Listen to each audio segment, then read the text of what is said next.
সে যে নামে আজরাইল সঠিক সময়ে বদ্রগাছা তোমার ঘরে হইব দাখিল। কত কাকুতি মিনতি করবা তুমি রেহাই পাবে না।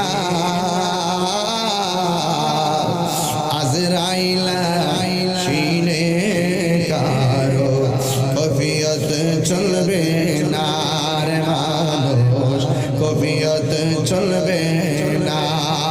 মরণেরই কথা মানুষ স্মরণ করো